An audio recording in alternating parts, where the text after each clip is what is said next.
Hi అండి, welcome back to my channel. ఈ వీడియోలో egg fried rice simple and టేస్టీగా ఎలా చేయాలో చూద్దాం. ఇక్కడ నేను ముందుగానే అన్నాన్ని వండి చల్లార్చుకొని పెట్టుకున్నాను. ఇప్పుడు ఇందులో రుచికి సరిపడా కారం, రుచికి సరిపడా ఉప్పు,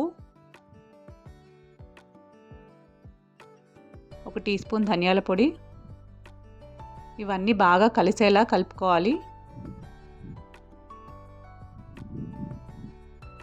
ఈ విధంగా కలిపి పక్కన పెట్టుకోవాలి. ఇప్పుడు స్టవ్ పైన ప్యాన్ పెట్టి అది హీట్ అయ్యాక అందులో 2 టేబుల్ స్పూన్లు ఆయిల్ వేసుకోవాలి. అది హీట్ అయ్యాక అందులోనే 1 టీ స్పూన్ జీలకర్ర,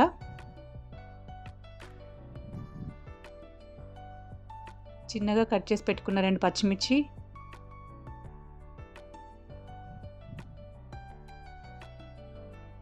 రెండు ఎండుమిర్చిని తుంచి వేసుకోవాలి. అలాగే ఒక పెద్ద ఉల్లిపాయని సన్నగా తరిగి పెట్టుకున్నాను. అందులోనే కాస్త కరివేపాకు కూడా వేసుకొని దూరగా వేయించాలి, బ్రౌన్ కలర్ వచ్చేంత వరకు. ఇవి కాస్త వేగాక ఇందులో 1 టీ స్పూన్ అల్లం వెల్లుల్లి పేస్ట్ కూడా వేసుకోవాలి. అల్లం వెల్లుల్లి పేస్ట్ని కూడా పచ్చివాసన పోయేదాకా వేయించాలి.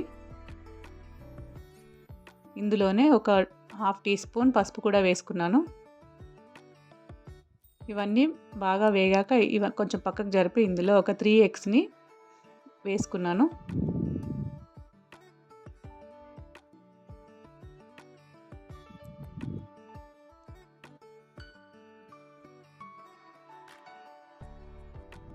ఇప్పుడు ఇందులో కొంచెం సాల్ట్ వేసుకోవాలి.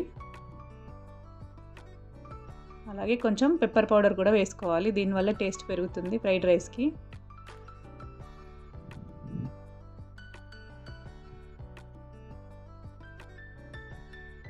ఇప్పుడు ఇవన్నీ ఈ విధంగా కలుపుకోవాలి.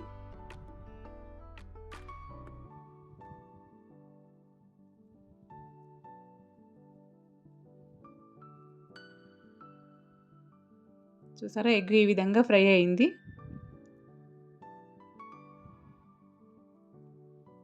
ఇప్పుడు ఇందులో మనం ముందుగానే కలిపి పెట్టుకున్న అన్నాన్ని వేసుకొని బాగా మిక్స్ చేయాలి.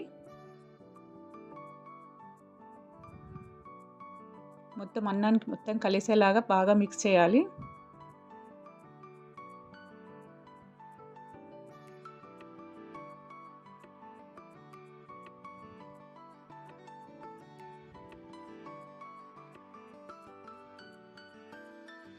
సరే, ఈ విధంగా మిక్స్ చేసిన తర్వాత చూడండి, ఎగ్ ఫ్రైడ్ రైస్ రెడీ. చాలా టేస్టీగా అండ్ సింపుల్గా అయిపోతుంది. 10 నిమిషాల్లో చేసుకోవచ్చు. బ్యాచిలర్స్ కూడా ఈజీగా చేసుకోవచ్చు. రుచి కూడా చాలా బాగుంటుంది. మీరు ఒకసారి ట్రై చేసి టేస్ట్ ఎలా వచ్చిందో చెప్పండి. Thank you for watching this video.